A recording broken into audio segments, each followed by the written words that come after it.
आज दीदी की पुण्यतिथि,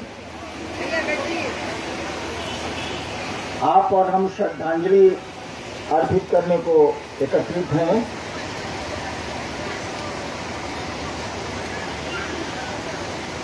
अभी मेरे पहले लवली बोल रही थी,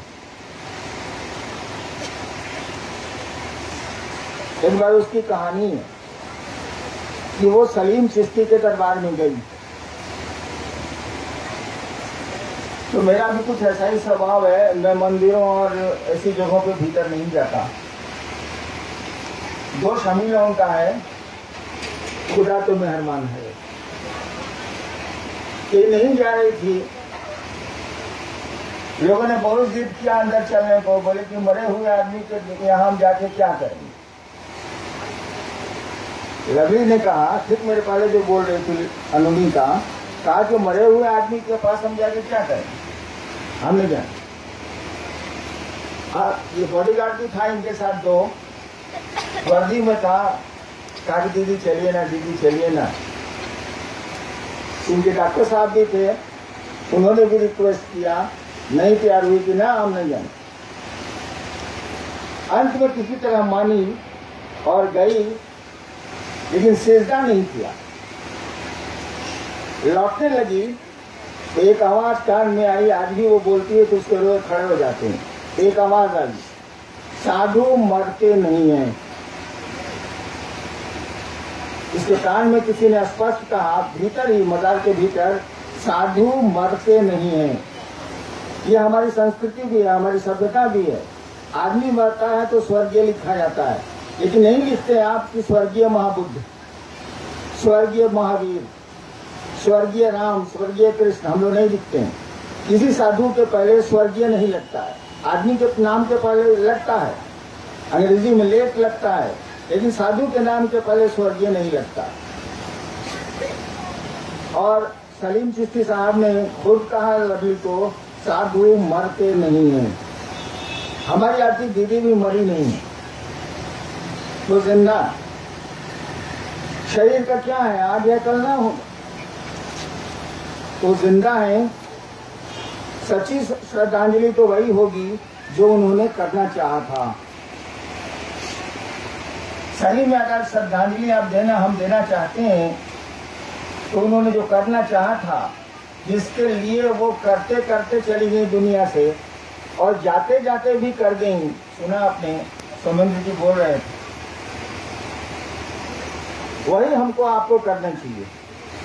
सुमेंद्र जी एक बात बोल रहे थे कि वो गले में ट्यूमर निकला था, मैं बैठा हुआ था, शुद्ध नहीं बोल रहे थे। उसके गर्दन में, उस बच्चे के गर्दन में, 12 साल का बच्चा था, 2 गर्दन था, मैं 2 मूड़ी था उसको गर्दन से निकला हुआ, 2 सिर निकला हुआ। मैं तो इन चीजों में रहता नहीं, मुझको कार्यालय जाना था। मैंने कहा चलिए बाहर नहीं, मुझको देख के उस बच्चे को डर लग गया, ये तो मर जाएगा। 2 सिर है इसके पास, एकदम इस सिर के बराबर इतना बड़ा सिर था, तो मर जाएगा। हमने चले बाहर, चलिए बात। लेकिन मुझको सचिवालय जाना था, ऑफिस जाना था, मैं गाड़ी में बैठा और चला गया। वो आदमी गया नहीं, हमारे जाने के बाद वो नीलम के पास फिर बैठा। तो उनकी आदत थी कि सुनती थी, मेरी ऐसी क्यों आदत है वो भी मैं बता दे रहा हूं। उन्होंने कुछ कहा और 6 महीने के बाद वो आदमी फिर आया। मैं भी था उस समय, सचिवालय से लौट गया। तो नीलम ने पूछा कि आपका बच्चा कैसा है, क्योंकि बॉम्बे और कलकत्ता और दिल्ली से लौट चुका। उसने कहा क्या बगल में है। हमने देखा उस बच्चे को तो मैं आश्चर्यचकित रह गया। कुछ था ही नहीं, एकदम नॉर्मल, ऐसे जैसे हम लोगों का वैसा था वो। उसका बाप लेके आया था। ये 84 की घटना है, 1984 की। आज 2016 है ना, कितने साल बीत गए? 22 साल बीत गए। उस बच्चे को देख के मैं डर गया था, मुझको डर लग गया था। जबकि मैं लाशों से खेलता रहा हूँ, नौकरी में भी मैं खेल रहा हूँ, लाशों से पाला पड़ा है। मैं डर गया था कि तो मर जाएगा जब। और आज 22 साल बीत गए, उस आदमी को मैंने फिर कभी नहीं देखा, उसके बाप को फिर कभी नहीं देखा। और इसीलिए मेरी आदत नहीं है कि आप कष्ट में हैं तो मैं उसको सुनूं, मैं नहीं पसंद करता, क्योंकि हम आपको एहसान भूल जाते हैं। हम आपको दूसरों के जो के द्वारा किया गया भला भूल जाते हैं। इसलिए मेरा मन नहीं करता। लेकिन दीदी उल्टी थी, दूसरों की बीमारियां खोद लेती थी, और वो जब ठीक हो जाता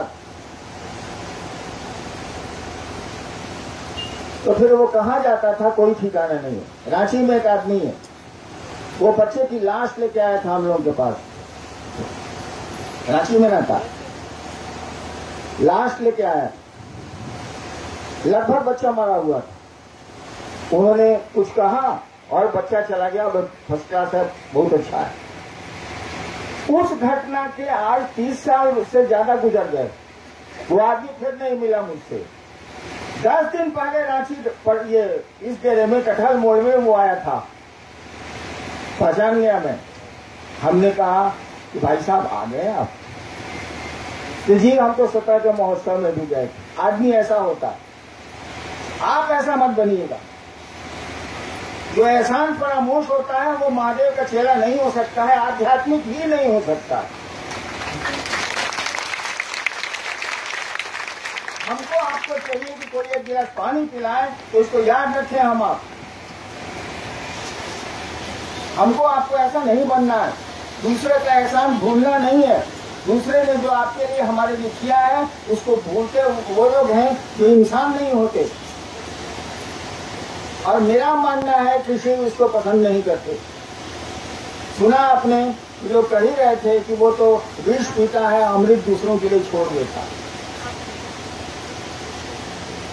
तो दीदी को सही शिक्षा श्रद्धांजलि तो यही होगी कि जो उन्होंने करना चाहा था, करना चाहती हैं वो हम सब मनोयोग से, मन से करें उसको, और दुनिया में शिव शिष्यता का परचम आगे बढ़ाएं, लहराएं। मैं बहुत देर खड़ा नहीं रह सकता, मेरे साथ दिक्कत है, मेरे घुटने में बहुत दर्द रहता है, इसलिए माफी चाहूंगा और आप सबों को प्रणाम करता हूं। आप सबों को मेरा प्रणाम।